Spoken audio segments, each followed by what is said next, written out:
Welcome back. You're still watching Network Africa on Channels Television. Now, just in case you are tuning in, we've been discussing, just tuning in right now, we've been discussing what happened with the women who were freed by the Nigerian army, who were being held captive by the Boko Haram insurgents. Now, we also understand that they are pregnant. We just spoke to a representative of the UNFPA who is catering for these women. But now we have joining us via telephone Dr. Charles Ume, who's a clinical psychologist. Dr. Ume, it's a pleasure having you on the program again. Hello? Can you hear me, Dr. Charles Ume? Not very audible, but I can hear bits of what you're saying. Okay, I'm going to speak slowly. I'm saying it's good having you join us on the program again. Good. Thank you very much for having me. Now, could you fill us in on the psychological impacts this could have on these women?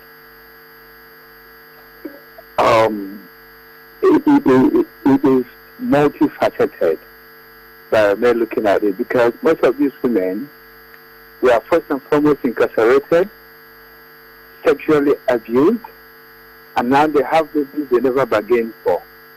Okay? Usually, when someone is sexually abused, there are two major impacts you can get: the physical effect and then the psychological effect of such abuse. And psychologically, victims usually experience both short and long-term psychological effects of this rape. In a short time, they're going to have flashbacks, that is, memories of the incident. They have sleep disorders, they may have eating disorders, guilt, and they can also develop distrust of others, anger, and a kind of feeling of personal powerlessness. These are some of the short-term signs you can have. In the long run, you might develop a post-traumatic stress disorder. It can also develop into what is called dissociative personality disorder, identity disorder, and then some people might have borderline personality disorder associated with it. Now, these are for the victims. Now, what about the unwanted pregnancy? What about the children born out of such association? Now, we usually have a bond between a mother and a daughter or a son. But that is when the pregnancy was planned. Now, the pregnancy is not planned. Now you have a child that is not wanted. The mother-child bond is not going to be there. Now, let me take you back to what happened during the Rwandan genocide. A lot of them came out with such unwanted children, and we saw how they treated those children as if they never existed. And over time, studies have come to tell us that when a child is not wanted, the tendency of being neglected and the child developing, growing up to become wayward or criminally minded is also very high. Okay, these are some of the things that come when a child is not well brought up, simply because that child was never wanted. The negligence, the neglect will stare the child on the face. But along the line, being that this group of persons never bargained for this, and now they are faced with it, they have to live with it as a constant reminder of that experience they want to get rid of. And how are we going to handle such situations? That is when psychological evaluation comes up. That is when monitoring and desensitization comes up. Because such children are going to be monitored. First, you might say, okay, they were children of terrorists. But those people, in quote, terrorists, were never made born terrorists. So if at adventure they were given the right training, like J.B. Watson told us, give me a child, I will make him what you want him to be. That means some of those children could still be survived and become meaningful citizens. So it depends on the program we have on ground to first and foremost manage the trauma these people have gone through.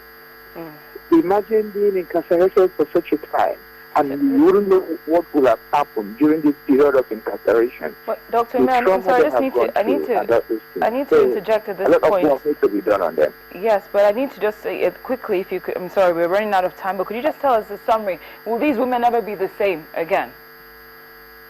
Well, that is a very dicey question. And it's important we start looking at it. Can they be the same again? And when nobody is ever the same at any different time, because a lot of experiences will have gone into play. But the point is, do they function normally again? I think yes. With a lot of psychological desensitization, with a lot of social support, with a lot of psychotherapy, with a lot of meeting of their needs and integration into the wider society, they can still function again. Well, thank you very much, Dr. Charles May. We certainly appreciate your time, knowing that they still have options and that all is not lost. Thank you very much. We're going to round things up from Abuja today. It's a huge day for the albino community in Nigeria, as it is the day set aside to mark National Albinism Day. The International Albinism Day celebration comes up on June the 13th. But let's go to our Abuja studio now, where the CEO of the Albino Foundation, Mr. Jake Epele, is standing by.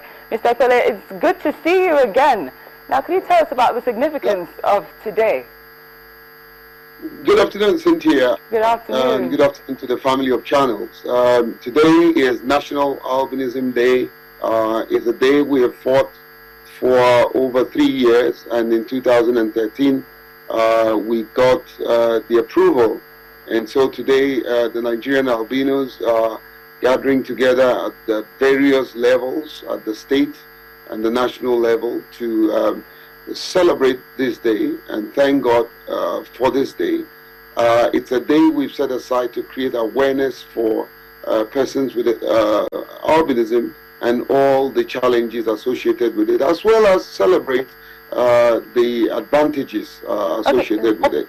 Now, Jake, you just said that this celebration started back in 2013.